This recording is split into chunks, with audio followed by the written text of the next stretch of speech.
नमस्कार दोस्तों, मैं विजय तिवारी। स्वागत है आपका हमारे YouTube channel the book society में, जहां हम आज की क्लास में दिल्ली सल्तनत पार्ट 2 की चर्चा कर रहे हैं। जहां पार्ट 1 में हमने यह पढ़ा था कि किस प्रकार से कुतुबुद्दीन ऐबक ने दिल्ली सल्तनत की स्थापना की और इसके साथ साथ सुल्तान इल्तुतमिश ने किस प्रकार से दिल्ली सल्तनत को सुदृढ़ किया, यानी कि मजबूत किया। आज की क्लास में हम बात करेंगे कि दिल्ली सल्तनत को गयासुद्दीन बलबन ने क्या दिया, यानी कि गयासुद्दीन बलबन का क्या योगदान था दिल्ली सल्तनत में। तो देखिए, जब हम बलबन की बात करते हैं तो यहाँ पर यह ध्यान देना जरूरी है कि इल्तुतमिश के बाद डायरेक्ट बलबन शासन करने नहीं आया था। सुल्तान इल्तुतमिश के बाद लगभग 30 सालों तक एक मजबूत शासक की कमी खली दिल्ली सल्तनत को, क्योंकि इस दौरान कुछ छोटे छोटे शासक जैसे कि रकनुद्दीन फिरोज, रजिया सुल्ताना, बहराम शाह, अलाउद्दीन मसूद और नसरुद्दीन महमूद जैसे छोटे छोटे शासक आए और जिनका शासनकाल जो था वो अल्पकालीन था। तो ऐसे में हमने लास्ट क्लास में ये बात की थी कि जब सुल्तान इल्तुतमिश था तो उसने साम्राज्य के संचालन के लिए 40 तुर्क सरदारों का एक ग्रुप बनाया और उस ग्रुप को हम चहलगानी ग्रुप कहते हैं। तो चहलगानी ग्रुप से ही एक नेता था उलुग खान। इसी को आगे चलकर सुल्तान बलबल के नाम से जाना जाता है, जहां सुल्तान बलबल ने 1266 यानी कि 1266 में अपने शासन की स्थापना की। यानी कि जब हम बलबन की बात करेंगे तो बलबन ने 1266 में अपने राज्य की स्थापना करी, यानी कि शासन करना शुरू किया। बलबन की जब बात की जाती है तो बलबन जब राज सिंहासन पर बैठा तो इसने ये बताया कि शासन करना उसका देवी अधिकार था, यानी कि ईश्वर से उसे यह अधिकार मिला था कि वो शासन करेगा। जैसा कि इतिहासकार बर्नी ने उसके बारे में लिखा है कि सुल्तान गयासुद्दीन बलबन दिल्ली के राज सिंहासन पर जब विराजमान हुआ तो उसने पुराने राजाओं के अनेक अधिनियमों का पालन किया और ईरान के राजाओं की भांति अपनी राजसभा को सुशोभित किया, जहां उसने अपने राज दरबार में अपने मित्रों, सगे संबंधियों को देश में प्रतिष्ठा और सम्मान प्रदान किया, तो वहीं अपने पुत्रों और सरदारों को भी उच्च पद दिए और बड़ी बड़ी जागीरें प्रदान की। तो यानी कि जब सुल्तान गयासुद्दीन बलबन शासक बनता है तो शासक बनने के बाद सबसे पहला कार्य वो क्या करता है, सबसे पहले अपने जो सगे संबंधी थे, बड़े बड़े जो अमीर सरदार थे, उन सबको खुश करने के लिए उन्हें बड़े बड़े पद देता है और ऊंची ऊंची दावेदारी देता है। इसके अलावा मैं आपको बताऊं, जब वो शासन की बागडोर संभालता है तो ये कहता है कि सुल्तान धरती पर ईश्वर की छाया होता है, यानी कि जिल ए इलाही होता है, ईश्वरीय कृपा होता है, यानी कि निब याबत आ खुदाई होता है। उसने निरंकुश शैली में स्थापना करी शासन की और सुल्तान की स्थिति को उठाने के लिए उसने कठिन परिश्रम किया, क्योंकि बलबन जब शासक बना जिन परिस्थितियों में, उन परिस्थितियों में दिल्ली सल्तनत को एक मजबूत शासक की जरूरत थी। इसके अलावा जब बलबन शासक बना तो उसके सामने दो प्रकार के खतरे थे। पहला खतरा तो सुल्तान इल्तुतमिश के वंशज थे, क्योंकि जब तक सुल्तान इल्तुतमिश के वंशज जिंदा रहते वो कभी ना कभी अपना दावा ठोकते कि हाँ भाई, यहाँ के शासक हम हैं। तो सबसे पहले उसने क्या करा, उस सुल्तान इल्तुतमिश के वंश का पूरी तरीके से सफाया कर दिया। अब दूसरा जो उसका सामने समस्या थी, वो समस्या ये थी, वो था उसका जो ग्रुप था चहलगानी, क्योंकि खुद वो चहलगानी ग्रुप से ही था। तो ऐसे में और लोग भी तो शासन करने के लिए सोच सकते थे। तो चहलगानी में उत्तराधिकार के प्रश्न को लेकर समस्या थी। हालांकि चहलगानी में खुद ही आंतरिक रूप से इतने मतभेद हुए कि आगे चलकर ये ग्रुप खुद ही तहस नहस हो गया। यानी कि जब बलबन सुल्तान बना तो उसके सामने कितने प्रकार के खतरे थे, दो प्रकार के खतरे थे। पहला खतरा किससे था, इल्तुतमिश के वंशज से, और दूसरा खतरा किससे था, उसे चहलगानी ग्रुप से। तो इन दोनों ही खतरों को उसने हटा दिया। आगे चलकर उसके बारे में, जैसा कि जियारुद्दीन बर्नी जो कि इतिहासकार था, वो लिखता है कि अनेक शमसी खानखानों तथा मालिकों को, जिन्हें उसने अपने राज सिंहासन का शत्रु समझा, जिसे उसने अपना प्रतिद्वंदी समझा, उसे शरबत या शराब में विष दिलवाकर मरवा डाला, क्योंकि खुल्लम खुल्ला उनकी हत्या से उसे बदनामी का डर रहता और विश्वास के कम हो जाने की चिंता थी। यानी कि बलबन ने क्या करा, जितने भी उसके विरोधी बंदे थे उन सबको शराब में जहर दे दे के मरवा दिया। यानी कि इस प्रकार से उसने क्या करा, अपने शत्रुओं से निपटा, अपने शत्रुओं का सफाया किया। बलबन के काल में जब हम राजनीतिक दृष्टि की बात करते हैं तो चहलगानी ग्रुप का दौर समाप्त हो गया। चहलगानी दल का स्थान लेने जो भी अमीर आए, उनके दिमाग में ये बात बलबन ने पूरी तरीके से बिठा दी कि सबसे महान अगर कोई बंदा है तो वो खुद है सुल्तान। वह पृथ्वी पर खुदा का एक नुमाइंदा है और वो स्तर में बहुत बड़ा है, इसलिए आप सब उसकी भक्ति कीजिए।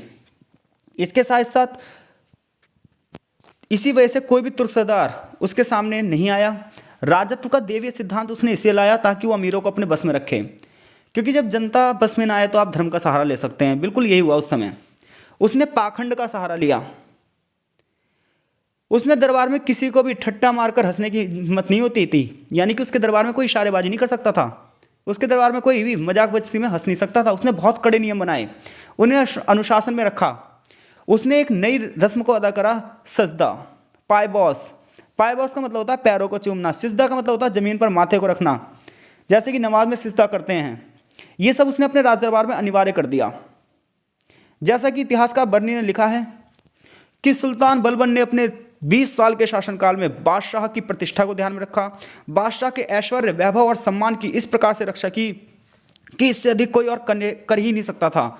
अनुशासन के लिए तो इस तरीके से बैठ गया कि उसने फर्राशों यानी कि बैठने की व्यवस्था करने वाले, तश्तदारों यानी कि सुल्तान का हाथ मुंह धुलाने वाले, ख्वाजा सराव यानी कि हिंजड़े और निज के उन कर्मचारियों के लिए जो एकांत में उनकी सेवा करते थे, यानी कि छोटे से लेकर और बड़े से बड़े अधिकारी तक के लिए उसने कड़े नियम बना रखे थे।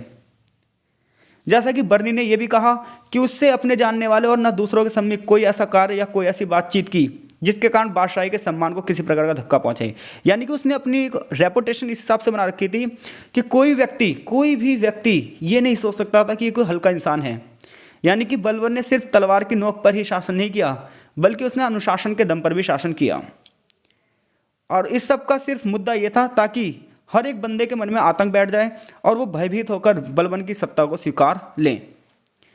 अब हम बात करते हैं कि बलबन के शासनकाल में क्या क्या विद्रोह हुए और इन विद्रोह से बलबन कैसे निपटा।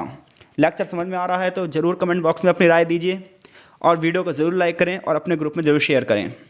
तो देखिए, जब हम बलबन की बात करते हैं तो बलबन ने विद्रोह को कैसे निपटा। तो बलबन के राह में सबसे पहले जो थे वो थे मेवाती और स्थानीय सरदार, जो समय समय पर क्या करते थे, सर उठा लेते थे और बलबन को टैक्स देने से मना कर देते थे। तो ऐसे में दिल्ली सल्तनत की जब बलबन ने बागडोर संभाली तो दिल्ली के निकट के जितने भी जंगल थे उसे उसने कटवा दिया। अब आप कहेंगे जंगल को क्यों कटवा दिया उसने, तो जंगलों को इसलिए उसने कटवा दिया क्योंकि उन जंगलों में ही ये सरदार छिप कर रहते थे और कई बार रास्ते में जो भी सामान आवाजाही करते थे उस सामान को भी ये लूट लेते थे। तो इसे बर्नी, इतिहासकार बर्नी कहता है कि सभी जंगल पूरी तरीके से कटवा डाले। इसके साथ साथ दिल्ली के आसपास जितने भी घने जंगल थे उसमें कोई भी विद्रोही ना छप सके, जिसका कारण ये था। फिर उसने मेवातियों का विनाश करना शुरू कर दिया, जो कि बड़ी संख्या में मौत के घाट उतार दिए गए। इसके अलावा उसने एक किले का भी निर्माण करवाया इसी क्षेत्र में और उस किले की देखरेख के लिए उसने अफगान सैनिकों को नियुक्त किया। हालांकि कई बार सुल्तान की सेना को भी क्षति उठानी पड़ी, यानी कि सुल्तान की सेना को भी नुकसान उठाना पड़ा। ऐसा नहीं है कि हर बार सुल्तान ही जीतता गया, एक तरफा युद्ध नहीं हुए। इसके अलावा देखिए दोआब का मतलब होता है दो नदियों के बीच की जगह जहाँ पर उपजाऊ मैदान होते हैं।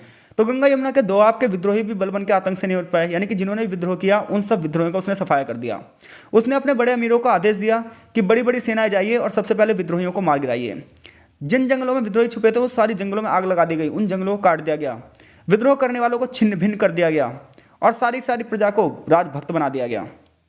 इसी प्रकार से उत्तर प्रदेश के फर्रुखाबाद जिला में और पटियाला जो कि उत्तर प्रदेश के एटा जिले में, इसी प्रकार से कटेहर उत्तर प्रदेश के रोहिलखंड जिले में, इन सब जगह पर उसने सैनिक अभियान चलाए और लगभग 5-6 महीने तक वो खुद वहाँ जाकर रहा और विद्रोहियों को मौत के घाट उतार दिया। सारे मार्ग साफ कर दिए गए।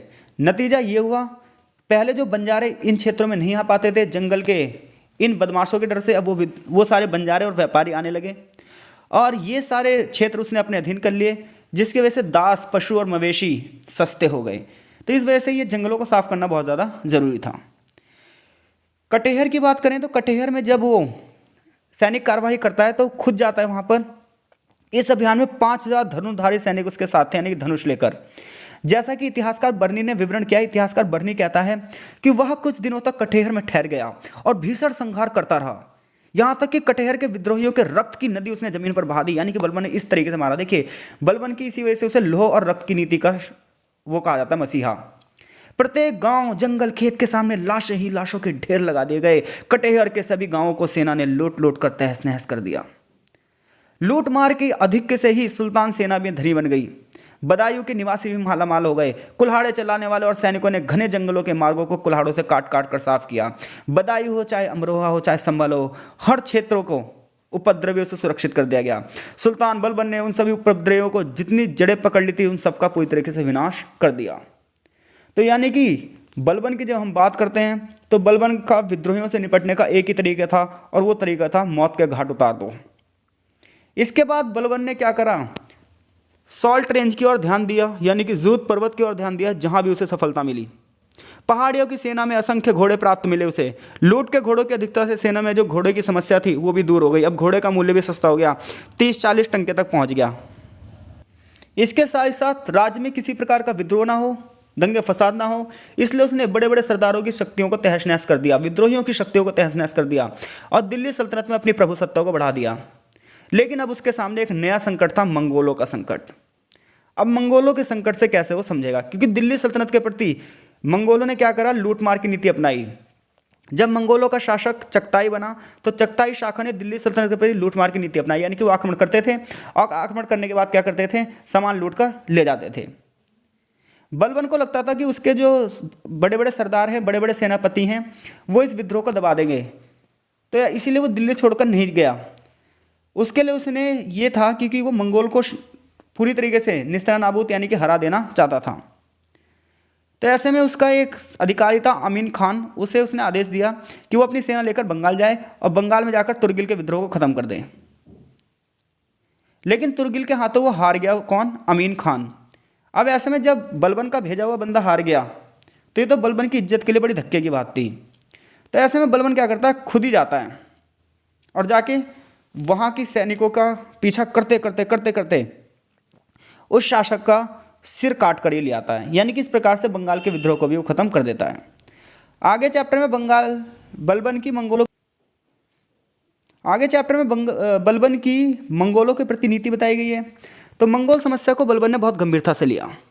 उसने तुर्क साम्राज्य की सीमाओं को बढ़ाने का विचार त्याग दिया। उसने कहा कि मैं दिल्ली सल्तनत की सीमाओं को तो बाद में बढ़ा लूंगा, पहले जितनी मेरी सीमाएं हैं उसे क्या करूं, सुरक्षित करूं।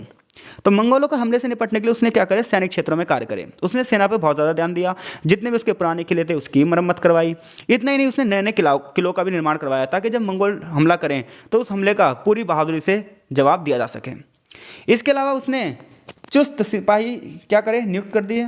इसके अलावा उसने क्या करा, सिंध का इक्ता अपने ज्येष्ठ पुत्र राजकुमार मोहम्मद को सौंप दिया, जिसने क्या करा, मुल्तान को अपनी गतिविधि का केंद्र बनाया। इसके अलावा उसका दूसरा बेटा था बुखारा खां, उसको सुनम और समाना की इक्ताओं की जिम्मेदारी दी। देखिए इक्ता का मतलब क्या होता है, इक्ता का मतलब ये होता है कि एक बड़े क्षेत्र की जमीन एक व्यक्ति संभालेगा और जो व्यक्ति संभालेगा वो होगा इक्तेदार, और जो जमीन होगी उसे कहा जाएगा इक्ता। तो इसने क्या करा, सिंध का इक्ता किसे बना दिया, अपने ज्येष्ठ पुत्र राजकुमार मोहम्मद को, यानी कि बड़े पुत्र राजकुमार मोहम्मद को, जिसने मुल्तान को संभाला। दूसरा बेटा जो इसका बुगरा खां था, उसने सुनम और समाना को संभाला। दिल्ली के आसपास का क्षेत्र मलिक बारबक के अधीन था। अमीर खुसरो इस चीज़ का वर्णन करता है, कौन से युद्ध का, जो मुगलों ने आक्रमण किया। तो मुगलों के आक्रमण का वर्णन अमीर खुसरो अपने शब्दों में करता है कि राजकुमार मोहम्मद ने 3 दिसंबर 1183 को हरा दिया गया। उत्तर पश्चिमी सीमा से लेकर दिल्ली तक के क्षेत्र की सुरक्षा के लिए बलबन ने राजकुमार मोहम्मद, बुकरा खान और मलिक बारबक को 17 से 18,000 घुड़सवार सैनिक दिए और ज़रूरत पड़ने पर उसने कहा कि संदेश भिजवा दिया जाए ताकि और सेना भी हम पहुंचा दें। बुगरा खां को बंगाल जाने के आदेश दे दिया गया और उसे उस क्षेत्र की पूरी जिम्मेदारी दे दी गई। यहाँ पर एक चीज़ और है कि जो मलिक बारबक था वो भी बलबन के साथ बंगाल के सैनिक अभियान में मौजूद था। तो दिल्ली से जब बलबन लौट आया तो फिर उसने मंगोलों की गतिविधियों पर काबू रखा। 1285 में अचानक तमर के नेतृत्व में 30,000 मंगोल सैनिकों ने राजकुमार मोहम्मद पर आक्रमण कर दिया और राजकुमार मोहम्मद ने उनके वीरता से युद्ध करा। हालांकि राजकुमार मोहम्मद इस लड़ाई में मंगोलों से हार गया और वो मारा गया। उसके ससुर राय कालू ने धन देकर मंगोलों से उसका मृतक शरीर प्राप्त किया, यानी कि धन देकर उसकी लाश प्राप्त करी। बलबन के लिए उसके ज्येष्ठ पुत्र की मृत्यु बहुत दुखदायी थी। वृद्ध अवस्था में उसके लिए बड़ा धक्का था और आगे चलकर अगले सालों बलबन मर जाता है। तो इस प्रकार से जब हम बलबन की बात करेंगे तो बलबन सबसे पहले क्या करेगा, चहलगानी विद्रोह को ख़त्म करेगा।